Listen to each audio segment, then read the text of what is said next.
ഉണ്ട്. ഇവിടെ throttle plus minus 2 button ഉണ്ട്. അപ്പൊ നമ്മൾ പ്ലസ് ബട്ടൺ അടിച്ചു കഴിഞ്ഞാൽ ഇത് മാക്സിമം സ്പീഡിലോട്ട് പോകും. ഓക്കെ, ഇനി നമ്മൾ മൈനസ് ക്ലിക്ക് ചെയ്ത് കഴിഞ്ഞാൽ വണ്ടിയുടെ സ്പീഡ് കുറഞ്ഞു വരും. ഈ ഒരു ഓപ്ഷൻ റിമോട്ടിനകത്തുണ്ട്. ഡ്രിഫ്റ്റ് ചെയ്യുന്ന സമയത്തൊക്കെ നമുക്ക് എത്ര സ്പീഡിൽ എങ്ങനെ ഡ്രിഫ്റ്റ് ചെയ്യണം എന്നൊക്കെ സെറ്റാക്കാൻ വേണ്ടിയിട്ട് അത് കുറച്ചുകൂടി അടിപൊളിയായിട്ട് തോന്നി. പിന്നെ നമ്മൾ ഫ്രണ്ട് ത്രോട്ടിൽ കൊടുക്കുന്ന സമയത്ത് ഫ്രണ്ടിലെ ഹെഡ്ലൈറ്റ് അത് ബ്ലിങ്ക് ചെയ്തുകൊണ്ട് നിൽക്കും.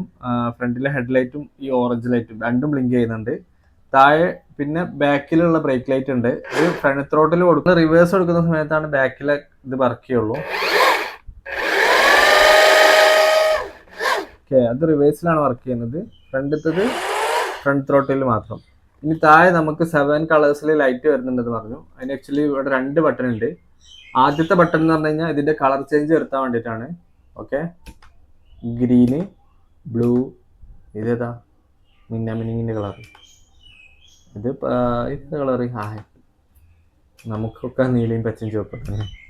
ഓക്കെ, അങ്ങനെ നമുക്ക് കൗണ്ട് ചെയ്ത് നോക്കാം എത്ര കളർ ഉണ്ട് എന്നുള്ളത്. നമുക്ക് ആക്ച്വലി റെഡിന്ന് സ്റ്റാർട്ട് ചെയ്യാം. റെഡ് 1, 2, 3, 4, 5, 6, 7. ഓക്കെ, 7 കളർ വരുന്നുണ്ട് താഴെ.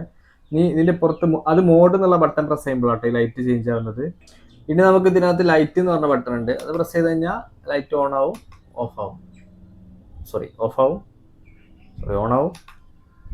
ഓഫായി.